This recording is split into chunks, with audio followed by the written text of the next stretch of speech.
të gjithëve, mirë se vini në edicionin orës 15 këtu në Top Channel. Shohim zhvillimet kryesore, po mbahet në këto momente protesta e madhe e studentëve që u grumbulluan nga gjithë Shqipëria para Ministrisë së Arsimit. Ata kanë ultimatum plotësimin e 8 kërkesave të tyre pa dialog ose në rast të kundërt të protestën do ta përshkallëzojnë. Afati që është lënë qeverisë është ora 16. Ndërsa në sheshin para Ministrisë së Arsimit protestoi, Kryeministri Rama ju drejtoi studentëve një mesazh në Facebook duke i ftuar që të bëhen bashkë dhe të mbushin sallën e kuvendit për të dialoguar me të, por një përgjigje pozitive për të gjitha kërkesat që ata kanë. Po sot në rrjetet sociale për protestën reagoi edhe Lulzim Basha.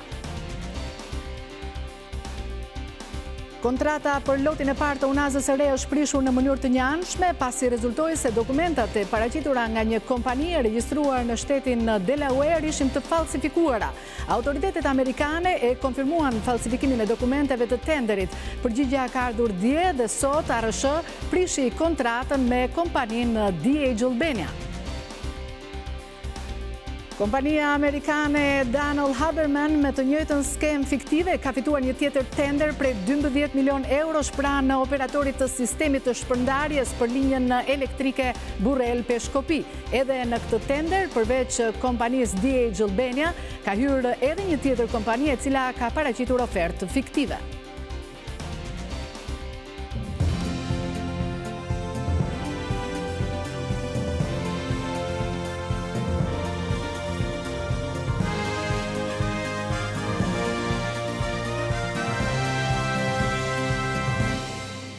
Përshëndetje, jemi në këtë edicion informativ të orës 15 këtu në Top Channel, ndërsa prej disa orësh vijon protesta e studentëve të grumbulluar para Ministrisë së Arsimit. Kjo është protesta më e madhe organizuar prej tyre 8 ditë më parë. Kjo protestë lindi nga reagimi i studentëve të arkitekturës kundër tarifave për provimet e mbartura të studentëve dhe prej andej protesta u spostua në Ministrinë e Arsimit, por edhe në të gjitha universitetet e rretheve. Të gjithë po protestojnë sot dhe epiqendra e kësaj proteste është Ministria e Arsimit. Janë këto dhe pamjet prej andej. Studentët pak ditë më parë paraqitën një listë me 8 kërkesa mes të cilave heqja e tarifave për provimet, përgjysmimi i tarifave për studentët, rritja e buxhetit të arsimit, veting pedagogëve, përmirësim të kushteve të universiteteve. Studentët po protestojnë, ndërsa Kryeministri i bëri edhe sot atyre ftesë për dialog, ftesë të cilën ata e kanë refuzuar. Studentët po qëndrojnë të bashkuar para Ministrisë së Arsimit, të shumt në numër, ata kanë mbushur pothuajse të gjithë rrugën e Durrësit. Ne do të lidhemi tani direkt me kolegen Juli Ristani. Si që thamë, pra në fillim të këtij edicioni, në këtë protest kanë ardhur me qindra student nga rrethet, të cilët janë bashkuar protestuesve. Përshëndetje Juli, cila është arsyeja që ka sjellë në këtë protest studentët dhe gjimnazistët nga rrethet? Përshëndetje Genta, ne ndodhemi përgjatë rrugës së Durrësit, shoqëruar me pamje nga kameramani Besfort Kryeziu. Pamja është pak a shumë gjithandej e njëjtë dhe kërkesat dihen tashmë janë 8 kërkesat të studentëve që i kanë mbledhur bashkë student, por jo vetëm sot. Janë dhe gjimnazistë të Tiranës, të cilët ju kanë bashkuar studentëve të ardhur nga 12 universitetet publike të Republikës së Shqipërisë. Student, por edhe gjimnazistë, siç e thash, ata që kanë dashur ta lënë mësimin e kanë lënë dhe janë bashkuar me protestën, ndërsa të tjerë kanë vazhduar procesin mësimor normalisht. Ka studentë të ardhur nga Fakulteti i Infermieristikës, madje ka dhe studentë me aftësi të kufizuara, të cilët janë bashkuar protestës. Të bëjmë përshtypje pankartat e tyre, të cilat janë një komponent i rëndësishëm, sa argëtues aq edhe të thella me ironinë apo me gjetjet që kanë bërë.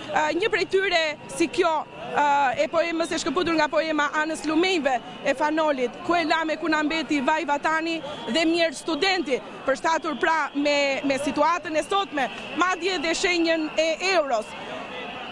Si për t'i kujtuar dhe njëherë një nga kushtet e vendosura nga studentët. Ndërkohë, unë pranë kam një student nga Kosova, i cili bachelorin e ka kryer në qytetin e tij të lindjes, ndërsa masterin është duke zhvilluar këtu në Shqipëri në Universitetin Bujqësor të Kamzës. Besim, ju përshëndes. Përshëndetje, ju. Unë jam nga një student nga Kosova, kur bachellorin e kam kryer në Kosovë, ndërsa studimet e kam parë të arsyeshme të viti përfundojnë master këtu në Shqipëri.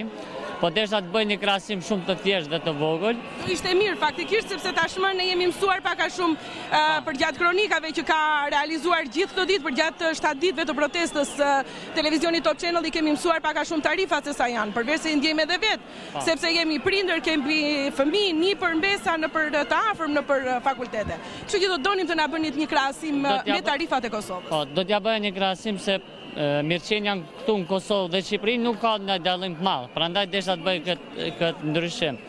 Në Kosovë, për shembull, po filloi bachellorin në vitit të parë ke gratis nga qeveria. Pastaj viti i dytë është 50 euro për shembull për një vit. Viti i tretë është... Po këtu është 350, 400.000 lekë të vjetra. Po. Domethënë, studenti përfundon studimet të larta me vetëm 100 euro pagesë universitare. Flasim pak edhe për kushtet. Në Kosovë kushtet janë më të mira. Ko viti i parë i masterit sa po të kushton? Është gratis. Sa po të kushton këtu? Ka kushtuar afro 310 euro. Kështu, me viti i parë. Vetëm semestri, domethënë, se kalon ajo viti total 600 e diçka euro. Deshta të bëj edhe krahasimin mes kushteve që janë në menza edhe ku bët konviktet. Në Kosovë, për shembull, është 15 euro menza për një muj ditë, që i bie afro 20 cent ditë të hash 2 shujtë në ditë. 2 vakte? 2 vakte. Drekën darkën? Drekën dhe darkën për vetëm 20 cent në ditë. Besoj që është një ndryshim i madh. Shkon? Mund të them që afro 10.000 lekë vjetra shkon mua dita më pak, vetëm për ushqim. Flasim edhe për konviktet. Konviktet atje kushton vetëm 20 euro, edhe kushtet janë... Tu është 50.000 lekë të vjetra në muaj, për një person. Mund të jenë 3 persona ose 4 persona në një dhomë. Pa. Sa i përket edhe kushteve, janë më të mirë. Sa kushton fat? 20 euro në muaj.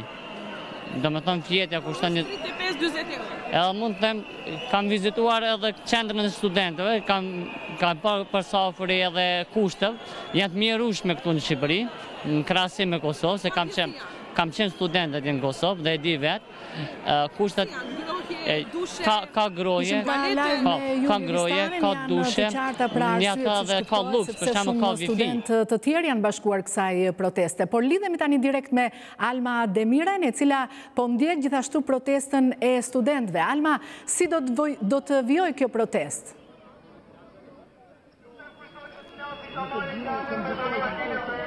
Po Gita, jemi në momentet kur po vërrim pra drejt ultimatumit drejtorës 16, e cili është lënë si afati i fundit për protestën e studentëve të cilët kërkojnë të realizojnë kërkesat e tyre. Në fakt janë momentet e fundit kur ata po vendosin se si do të vijojnë më pas, pasi nuk ka patur gjatë këtyre orëve një reagim as nga ministra e arsimit Ilita Nikola dhe as nga kryeministri. Por për më tepër, ata le të thonë vetë mendimet e tyre pasi janë të ndarë. Disa grupime thonë se do të shkojnë drejt kryeministrisë e disa të tjerë thonë jo, protesta duhet vijoj këtu. Si mendoni, si do vijoni pas orës 16? Ne do vazhdojmë prapë këtu, ne kemi nisë këtu dhe do rrim vetëm këtu. Gjithë ata që duan të ikin atje, gjithë kanë lidhje me politikën dhe duan të ikin atje. Ne jemi elita shqiptare, pretendojmë që jemi gjithë këtu me shkollë lartë dhe maturant, që do thotë jemi një nivel më i lartë se sa të tjerë, se punëtorët e thjeshtë, pa dashur të ofendoj ata se gjithë jemi, unë jam fëmijë minatori. Nuk jam këtu as për të babitim si minator, prasim të drejtë, nuk jemi për të rrezuar Tiranën, jemi për të rrezuar këtë ligj që nuk po nxjerr asnjë lidh qartë nga ky ligj që kemi ne këtu. Ne jemi vetëm këtu, ata që duan të ikin, mund të ikin, e kanë rrugën e hapur, kanë folë të njëjtat fytyra, nuk kemi folë vetëm ne, kanë folë të njëjtat fytyra, unë herë e parë që vi, kam 7 ditë këtu dhe po flasim të njëjtat fytyra çdo ditë. Po i shohim edhe nëpër televizione, përsëri nuk e kanë problem sepse vinë këtu, kanë mbështetje nga jashtë. Nuk duhet bim pre asnjëri e këtyre. Gjithë ata që kanë fikë. Çfarë do ndodhi pas orës 16? Atëherë këtu gjëja më e mirë është që ka demokraci, ka përplasje idesh, një pjesë është për të qëndruar këtu dhe një pjesë tjetër është për të shkuar te kryeministria. Unë personalisht kam mendimin për të lëvizur që këtu për shkuar te kryeministria për arsye se ministri i arsimit nuk e ka tagrin ligjor për plotësuar 8 kërkesat tona dhe për të bërë të mundur ato çka ne kërkojmë. Por gjithsesi ne do presim orën 4 që kemi lënë ultimatum ministres, kryeministrit dhe gjithë qeverisë nëse na plotëson pikat tona dhe më pas do bijem në një kompromis gjithë së bashku për të bërë zgjidhjen më të mirë. Ju ç'mendim keni? Unë jam e mendimit që qëndrojmë këtu, e nisëm këtu dhe ju lutem, gjithë kjo zell, gjithë kjo mundim që ne kemi bërë për 7 ditës, mos hiqet vetëm prej disa militanteve partjak. Gjithashtu edhe ligjin të VKM-s pikën numër 4 ne e hoshëm po këtu. Edhe të gjitha të tjerë, të gjitha këtu. Ishte Lindita Nikola që shkoi tek Edi Rama dhe jo Edi Rama tek Lindita Nikola. Ne do qëndrojmë këtu deri sa të drejtat tona të plotësohen. Është një ultimatum deri në orën 16. Pas 16 çfarë do ndodhë? Protesta ka filluar, kemi marrë të gjithë një leksion të jashtëzakonshëm demokracie, sepse protesta ka qenë një proces i gjatë. Mënyra se si kemi vijuar qëndresën nga dita në ditë ka qenë duke bërë pyetje demokratike në shesh se si do të vijoj. Me po të njëjtën gjë duhet të vijonim edhe sot. Çfarë mendoni të bëjmë, do qëndrojmë këtu apo jo, dhe thirrjet e studentëve ishin një zëri që duhet qëndrojmë këtu. Në krye të herës e nisëm prej VKM-s të miratuar në vitin 2018 në maj. Mënyra se si u veprua ishte se Ministra e Arsimit e paraqiti kërkesën dhe u firmos nga kryeministri. Jemi të bindur që kërkesa për arsim publik cilësor dhe rrëzimin e ligjit të arsimit të lartë do bëhet si këtu, si atje. Nuk ka fare asnjë pikë rëndësie teknikalitetet. Kemi 7 ditë që vim mbi 2000 veta, 3000 veta, sot erdhëm 8000 veta nga bujësori në kënd. Jemi drejt fundit. Ora po shkon 16. Akoma nuk është i konsensus 100%, jemi akoma duke biseduar me njëri tjetrin. Një pjesë e mirë e turmës sot që jemi nisur do nisemi për atje. Unë personalisht jam për të shkuar ke kryeministria. Dim të gjithë që ministria nuk ka targetin ligjor, pa as fuqinë duke marrë vesh të gjithë politikën tonë në Shqipëri. Kryeministri na ka thirrur për të shkuar atje. Ne do shkojmë, ai na ka thirrur për dialog, për të biseduar, për negociuar, ne do shkojmë për protestë.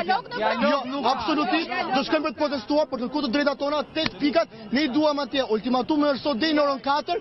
Në orën 4 neve do diskutojmë dhe nëse do mendojmë të gjithë së bashku për të shkuar atje, të shkojmë atje të protestojmë të gjithëve. Pika e diskutimit është për të qëndruar këtu apo për shkuar te kryeministria. Këtu ka dialog midis nesh studentëve, por dialog dhe negociata nuk do të ketë kurrë për të negociuar me kryeministrin. Kjo është ultimatumi i studentëve. Si atje si këtu, si do të vijojë protesta juaj? Protesta do të vitë përshkallëzohet në rast se qeveria nuk ndërmerr masa dhe nuk i miraton kërkesat tona. Si në çfarë do përshkallëzohet? Atëherë kjo do diskutohet me një kryesi të gjithë studentëve, të ketë përfaqësi nga çdo universitet i Tiranës. Ne mendim se do përshkallëzohet më tej. Ne kemi gati 7 ditë këtu dhe këtu nuk na solli as Basha dhe as Monika. Ne këtu erdhëm vetë për drejtat tona, pasi na u synuan. Si do vazhdojmë? Ne do vazhdojmë të rim këtu derisa të na plotësojnë të gjitha kërkesat tona, që i kemi, domethënë të gjitha 8 kërkesat tona. Nuk do do qëndrojmë derisa të plotësojnë. Nuk kemi për të pajtuar fare me kryeministrin. Çdo student ka ardhur këtu me vullnetin e tij të plot për të protestuar për drejtat e tij. Secili student ka përgjegjësinë e tij personale, individuale për të protestuar si e mendon ai. Nëse dikush do përshkallëzohet, ai do bëj me mendimin e vet. Këtu nuk ka mendim tumë për shkallëzimit. Alma, më dëgjon? Atëherë çfarë presin studentët të ndodh deri në orën 16? Secili ka ndorë vetë po të. Çfarë presin ata të ndodh deri në orën 16? Thjesht janë atëherë janë në momentet kur janë duke diskutuar se ç'do të vendosin, pasi nuk presin që në orën 16 të merret një vendim nga kryeministri apo ministra Lindita Nikola, për sa kohë nuk është marrë gjatë orëve që kaluan. Por janë në momentet kur po vendosin. Megjithatë, ende siç ju e keni kuptuar, ata ende nuk janë të qartë, pasi ata nuk kanë një përfaqësi që vendos. Ata janë të ndarë. Disa mendojnë të shkojnë para kryeministrisë dhe të vijojnë protestën paqësore siç dhe ka vijuar për një javë në rrugën e Durrësit, dhe disa të tjerë mendojnë se duhet të qëndrojnë përballë Ministrisë së Arsimit, pasi vetëm këtu mund të zgjidhin çështjet e tyre. Alma Demiraj, të falenderoj për informacionin që përcolle në studio. Mëngjesin e sotëm me mjetet të ndryshme, student dhe gjimnazist janë nisur nga rrethet drejt Tiranës. Ndjekim Bruna Korçykun nga Elbasani. Në ditën e 7 të protestës së tyre, studentët e Universitetit Aleksandër Xhuvani të Elbasanit, të mbështetur sot edhe nga disa prej gjimnazet e qytetit, kanë marshuar duke protestuar fillimisht pranë godinës së universitetit, më pas në për të gjitha rrugët për të bashkuar këtu në sheshin kryesor të Elbasanit dhe për të vijuar më pas drejt Tiranës për t'u bashkuar protestës masive në kryeqytet. Nisur nga disa nga denoncimet në portale të emrave të pedagogëve si pedagog të korruptuar, studentët sot protestuesit janë kujdesur të distancohen nga këto thirrje, duke deklaruar se ata nuk kanë asgjë kundër pedagogëve dhe pedagogët mbështesin hapur ose jo protestën e tyre. Ju themi jo t'heqim. Me plot zemër ju themi që nuk kanë dalë nga pjesa jonë. Për arsye se ne nuk jemi dhe nuk protestojmë asnjëherë kundër pedagogëve. Si se dikush del flet hapur dhe dikush rri mbrapa, ne e dim që të gjithë janë me ne. Bashkoni me ne! Bashkoni me ne!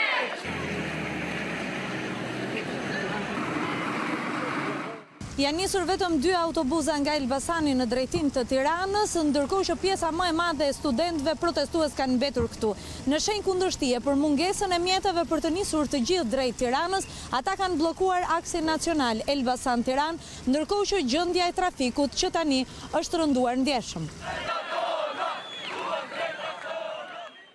Ndërsa studentët e Shkodrës dhe Gjirokastrës kanë vendosur të protestojnë në universitetin e tyre dhe nuk kanë ardhur sot në Tiranë.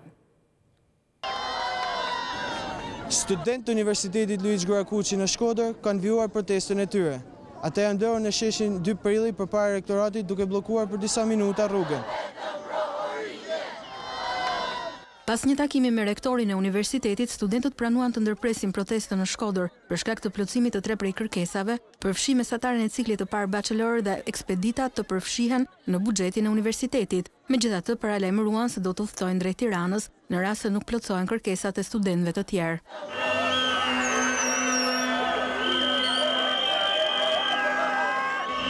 Protesta e studentëve në qytetin e Korçës është masivizuar. Jo vetëm studentë, por dhe nxënës të gjimnazeve janë bashkuar këtij reagimi që zgjat prej disa ditësh në qytetin juglindor. Kanë qenë nxënës të gjimnazit Raqi Qirinxhi, por edhe Themistokli Gërmenja, ata të cilët kanë bojkotuar mësimin duke u bërë njësh me studentët e Universitetit Panoli në Korçë dhe që tashmë janë nisur drejt bulevardeve kryesore të qytetit. Pasi kanë qëndruar për gati një orë në ambientet e Universitetit të Korçës, të gjithë së bashku janë nisur drejt qendrës së qytetit për të protestuar, duke shtuar edhe kërkesat e tyre.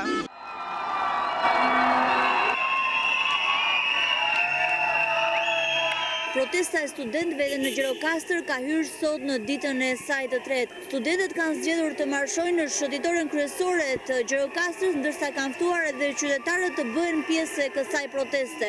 Kërkesat janë ato që u prezantuan që ditën e parë lidhen me uljen e tarifave, ndërsa sot studentët i kanë shtuar në listën e kërkesave edhe masterat profesional për infermierin dhe disa degë të tjera të universitetit. Studentët në themel kërkojnë më shumë dinjitet për të ardhmen e tyre. Ne jemi mbledhur në mënyrë organizative, ne dhe studentët ku kemi ardhur për të protestuar për motivat tona. Atë që dua të shpreh më shumë që të gjithë të bashkohen te ne dhe të gjithë të na bëjë grup për të drejtat tona. Edhe studentët e Universitetit Ismail Qemali protestuan të martën duke marshuar drejt sheshit të Flamurit në Vlorë. Studentët kërkuan të drejtat e tyre nga monumenti i pavarësisë. Kërkojnë plotësimin e këtyre 8 pikave. Nuk kërkojmë dialog apo diçka më të mëtejshme. Ndërsa në sheshin para Ministrisë së Arsimit protestoi, Kryeministri Rama ju drejtoi studentëve një mesazh në Facebook duke i ftuar që të bëhen bashkë dhe të mbushin sallën e kuvendit për të dialoguar me të për një përgjigje pozitive për të gjitha kërkesat që ata kanë. Po sot në rrjetet sociale për protestën reagoi edhe Lulzim Basha. Ndjekim Indrit Marakun.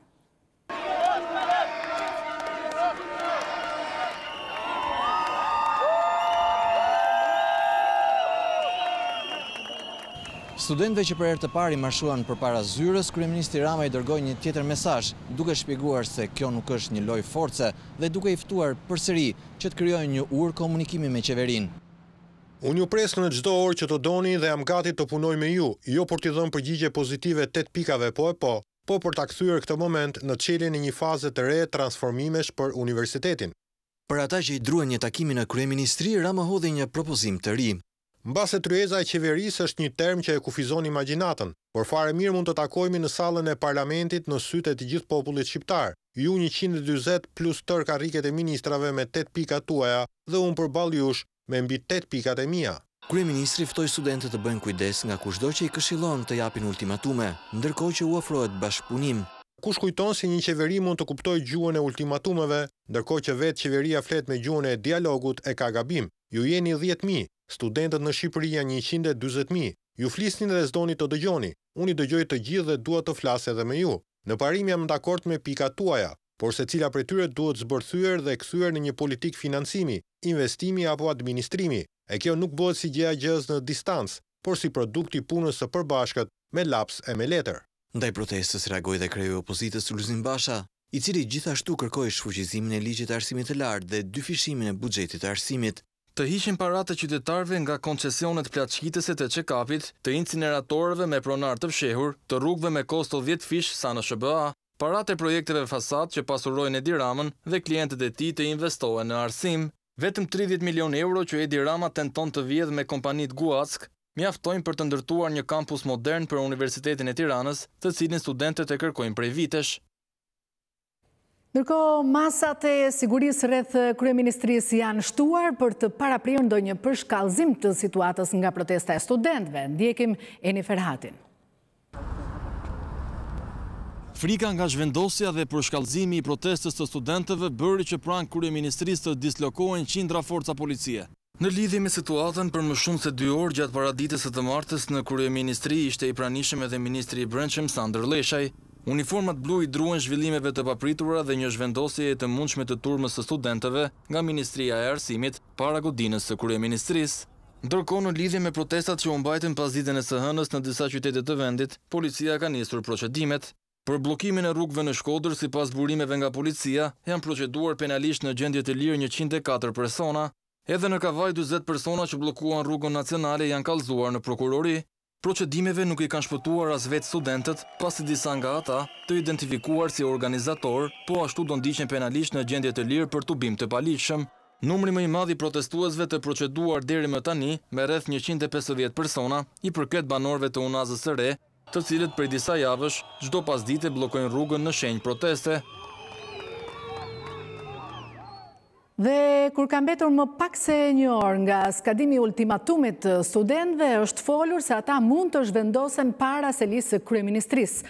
Mes turmës janë dëgjuar zërat për përshkallëzim të protestës. Pranë kryeministrisë ndodhet gazetarja Elda Menga. Elda, përshëndetje, çfarë po ndodh tani pranë kryeministrisë?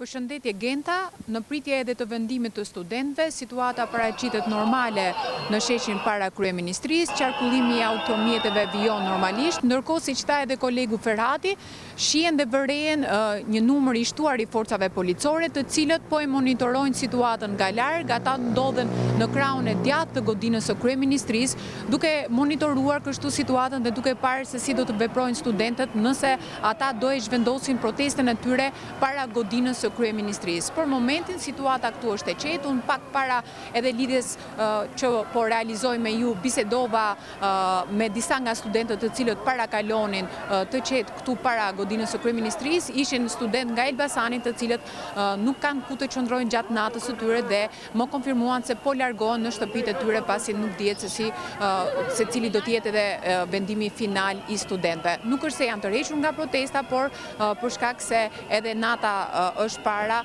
ata po largohen në shtëpitë e tyre, të paktën disa nga studentët të cilët unë i hasa në godinën para kryeministrisë. Elda Menga, të falenderoj për informacionin. A ka ngjashmëri të protestave të dhjetorit 90 dhe protestave aktuale? Përse studentët refuzojnë edhe kryeministrin, por nuk lejojnë as opozitën t'u afrohet? Këtyre dhe të tjera pyetjeve u përgjigjet pas pak në Top Talk. Astrid Patozi, ish studenti i dhjetorit dhe protagonisti i zhvillimeve politike të këtyre viteve në Shqipëri. Emisioni Top Show në Top Channel vë në dispozicion platformën e tij për një përballje mes studentëve dhe kryeministrit sonte në mbrëmje. Moderatori dhe autori Alban Dudushi fton të gjithë studentët, të cilët duan të përfaqësojnë vetveten dhe që duan t'i thonë në sy shefit të qeverisë të vërtetat e tyre.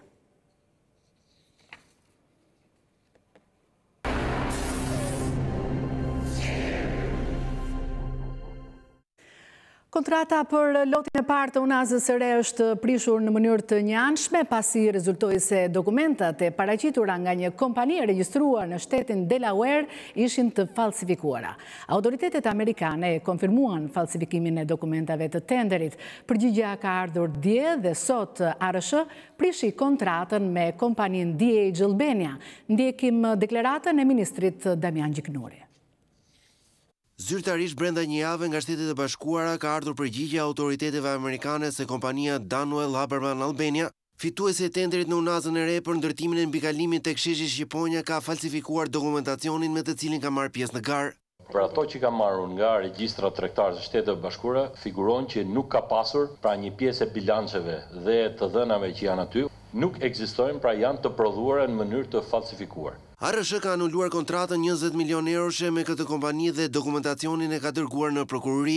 E njëjta procedurë me anulim kontratesh ndjekur edhe nga OST për tenderin tjetër prej 12 milion euro që kjo kompani gati fantazëm ka fituar për ndërtimin e linjës së transmetimit të energjisë Burrel-Peshkopi. Paralelisht kanë nisur procedurat për arkëtimet e sigurimeve të ofertës, ndërkohë sipas ministrit Gjiknuri, hetimi i hapur në Shqipëri dhe Shtetet e Bashkuara do të nxjerrë se kush janë personat e vërtet që fshihen pas kësaj kompanie. Mirëpresim rezultatet e hetimeve në SBA, pasi procesi ka filluar aty dhe jam i bindur që hetimet shumë shpejt do nxjerrin kush janë aksionerët e vërtet, kush e ka krijuar këtë shoqëri, lidhjet që kanë ata me persona të tjerë. Ministri thotë se çdo zyrtar do të përgjigjet nëse është i përfshirë në këtë çështje. Po nëse vërtet në mënyrë sistemike veprimet e institucionit kanë çuar në dështimin në këtë që ka ndodhur, patjetër që unë do të shikoj përgjegjësitë e mia. Me dijenin që kam dhe me masat e marra nuk ndjej asnjë përgjegjësi të karakterit rëndes, sepse kam bërë detyrën. Tenderi për lotin e parë të unazës së re do të rihapet së shpejti.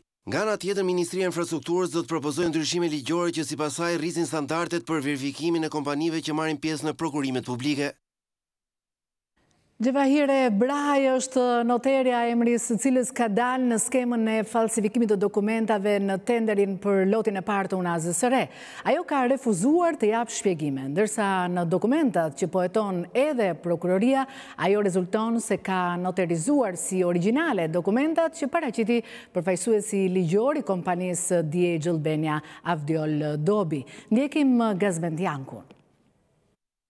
Noterja Gjevahire Brahaj, e cila ka vërtetuar si origjinale dokumentacionin e dyshuar të falsifikuar të firmës amerikane për degën e saj në Shqipëri, i është mangur kërkesës së Top Channel për të sqaruar pozicionin e saj. Në tentativën e parë në zyrën e Brahajt ishin 2 punojse, të cilat na deklaruan se noterja ishte larguar pa lënë adresë, ndërsa në tentativën e dytë nuk ishte askush as për të hapur derën.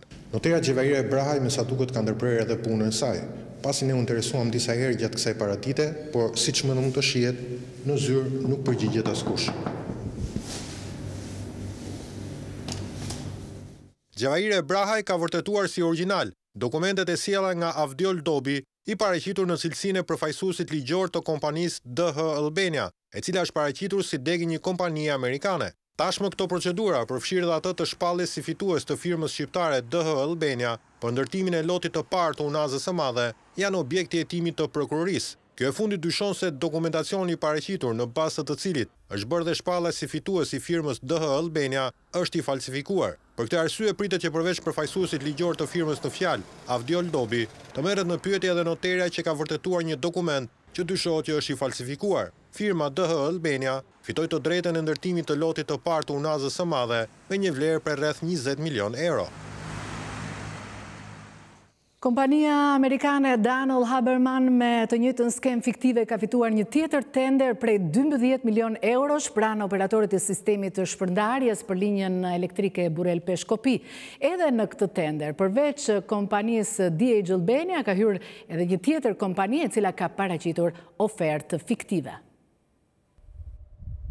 Skema përmes së cilës Danuel Haberman fitoi tenderin 12 milion euro për ndërtimin e linjës elektrike Burrel-Peshkopi është identike me atë të unazës së re. Top Channel publikon dokumenta zyrtar që tregojnë se edhe në rastin e këtij tenderi, gara ka qenë thuajse fiktive, me vetëm një ofertë të vlefshme. Ky është dokumenti i siguruar nga Agjencia e Prokurimeve Publike. Tenderi për linjën Burrel-Peshkopi është zhvilluar nga operatori i sistemit të transmetimit në datën 6 shtator të këtij viti dhe fondi limiti përcaktuar ka qenë 1 miliard e 206 milion lek. Në garë kanë marrë pjesë 2 kompani, Dhjetor Albania, pra dega në Shqipëri e kompanisë Guack Danuel Haberman si dhe një kompani tjetër shqiptare me emrin Argus Poer SHPK. Por oferta e dytë ka qenë fiktive, pasi kompania Argus nuk ka paraqitur ofertë financiare, duke qenë automatikisht e skualifikuar. Për rrjedhoj në tender ka pasur vetëm një ofertë të vlefshme, ajo e DH Albania, dhe çmimi ofruar nga kjo kompani ka qenë saktësisht 1.206 milion lek, aq sa fondi limiti përcaktuar.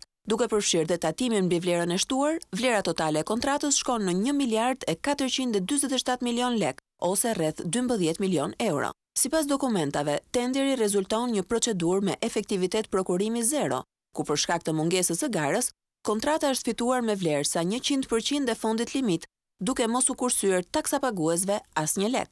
Por OST sërish ka vazhduar me procedurën, duke shpallur fituese kompaninë DH Albania me administrator 26 vjeçarin Avdiol Dobi. Skema është identike me tenderin e Unazës së re, vetëm se këtë herë institucioni kontraktues nuk ishte autoriteti rrugor, por operatori i sistemit të transmetimit. Daniel Haberman është një kompani guack e krijuar në Delaware të Shteteve të Bashkuara në fund të qershorit të këtij viti. Vetëm pak javë më vonë kjo kompani themeloi në Shqipëri degën DH Albania, përmes të cilës fitoi 2 tendera me vlerë totale 30 milion euro. Por pas publikimit të skandalit se kompania kishte falsifikuar dokumentat, autoriteti rrugor dhe OST u detyruan të anullojnë tenderat. Megjithatë, pa shuar dyshimet se si një kompani guack e krijuar vetëm pak muaj më parë, arriti të marrë 30 milion euro tendera në Shqipëri me gara thuajse fiktive.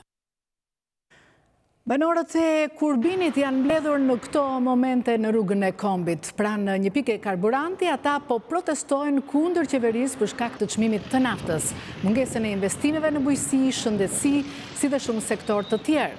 Banorët kanë paralajmëruar bllokim të rrugës, por ende nuk ka ndodhur. Në ora 16 protestë është lajmëruar edhe në Lezhë. Nërkaq që i rikthehemi edhe njëherë ngjarjes kryesore të ditës që është në zhvillim në fakt protestës madhe të studentëve, kur ka mbetur më pak se 30 minuta nga ultimatumi që ata kanë vendosur për plotësimin e kërkesave të tyre. Ne do të lidhemi me Alma Demiren, e cila apo ndjek gjithë këtë protestë që sot është në ditën e saj të 8 në fakt, jemi edhe me pamjet live. Alma, çfarë thonë studentët, cilat janë hapat që do ndërmarrin pas orës 16? Në fakt, Genta, ende nuk kemi një vendim konkret, pasi ata nuk kanë një përfaqësi dhe ende nuk kanë vendosur se si do të vijojë protesta e tyre pas orës 16. Për më tepër le të ndjekim, çfarë keni vendosur? Kemi vetëm 30 minuta kohë nga ultimatumi që kemi vendosur. Kemi ne apo kryeministri? Atëherë ju i keni lënë. Ka 30 minuta kohë. Dhe bën mirë që ta vendosë ata të miratorët e kërkesa, tjerat i di ne. Unë jam për gjithë çfarë, unë jam të shkoj në kryeministri, unë jam bllokoj rrugë, unë jam bëj çfarë të gjë që të jetë e mundshme se këto kërkesa të plotësohen.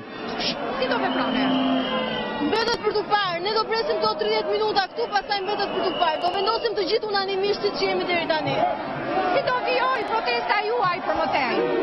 Atëherë, sipas mendimit tim, unë nuk flas për vetëm, domethënë, kryeministri nuk ka pse të shkojmë ne atje. Ai duhet të vitë tek ne ashtu siç ja pritëm ne Lindita Nikollën në ulur këmbryq. Ashtu duhet të bëjmë. Marrë një vendim, vetëm 30 minuta kohë. Atëherë, vendimi ynë është marrë me kohë. Në qoftë se ato nuk na plotëson ato 8 kërkesa që ne kemi parashtruar kryeministrit, atëherë mbetet të shikohet ka edhe 30 minuta kohë. Në rast se ai nuk dënë një definim zyrtar, atëherë do të jetë në dorën tonë dhe do bëjmë shumë çka. Çfarë do të thotë shumë çka? Shumë çka do pritet të shikohet edhe për gjysmë ore. Pas gjysmë ore do shikoni se çfarë jemi të afshëm bëjmë ne. Po, Genta, atëherë siç dhe shikohet nga vendimet që ndajnë studentët, ata nuk kanë një përfaqësi, nuk kanë marrë ende një vendim në unison pra se si do të vijojë protesta e tyre. Por në lidhjet e mëvonshme, ne do shikojmë se si do të jetë pra ky vendim. Do të shkojnë drejt kryeministrisë apo do të vijojë protesta para Ministrisë së Arsimit, ku ata kërkojnë të realizohen 8 kërkesat e tyre. Sigurisht, Alma, por me qenë se je pranë studentëve, a mund t'i pyesësh pra, çfarë mendojnë ata, pra çfarë nënkuptojnë me atë se do të bëjnë shumë çka? Duan të rrëzojnë qeverinë? Genta, në fakt thirrjet këtu në mes turmës janë të ndryshme. Ato thonë derisa të përgjysmohet tarifa, ne nuk lëvizim. Dikush thotë të jap dorëheqjen ministri i Arsimit, dikush thotë të bjerë ligji i Arsimit të lartë, ndajnë mendime të ndryshme secili sipas opinionit të vet. Nuk ka një vendim i marrë në unison, i marrë nga një përfaqësi përfaqësi pra, sepse ata nuk kanë përfaqësi. Madje edhe turma, në mes të turmës ka disa megafon që ndajnë mendime të ndryshme. Dhe mendoj se nuk mund të merret për bazë mendimi i një individi. Po këta? Pra ata e kanë të nevojshme të diskutojnë ende midis tyre dhe kjo është e kuptueshme. Po ja them kryeministrit se i pëlqen nga megafoni. Miratoj ato kërkesa shpirti. Po këta? Pavarësisht organizimit, një gjë është e sigurt, ne nuk do të rriqemi nga kërkesat, dhe drejtat tona kushtetuese ne nuk do t'i negociojmë. Do jemi këtu, do përshkallëzohet protesta. Atëherë si do përshkallëzohet? Çfarë do të thotë përshkallëzim sipas jush? Do ketë disa variante që do diskutohen, është deri dhe qëndrimi këtu deri në mëngjes, është edhe varianti i grevësurisë dhe ka disa variante që po diskutohen. Do vendosen nga gjithë. Nuk e di nëse janë të qarta, pra këto janë opinione individuale të studentëve pasi nuk është marrë ende vendimi përfundimtar se si do të vijojë protesta. Pritet ora 16 dhe ndoshta më vonë do të kemi edhe një vendim si do jetë protesta e studentëve në ditët në vijim. Alma Demiraj, të falenderoj drejt për drejt nga Ministria e Arsimit, aty ku në fakt edhe nga disa kënde të ndryshme janë vendosur kamerat e Top Channel prej disa orësh ditën e sotme për të na sjellë përmasat e kësaj proteste. Ishte pra Alma Demiraj dhe ne jemi me pamje live nga Ministria e Arsimit. Ndërkaq, a ka ngjashmëri të protestave të dhjetorit 90 dhe protestave aktuale? Përse studentët refuzojnë edhe kryeministrin, por nuk lejojnë as opozitën t'u afrohet? Këtyre dhe të tjera pyetjeve u përgjigjet pas pak në Top Talk. Astrid Patozi, ish studenti dhjetorit dhe protagonisti i zhvillimeve politike të këtyre viteve në Shqipëri. Vazhdoni të qëndroni në Top Channel, bashkë miropafshim.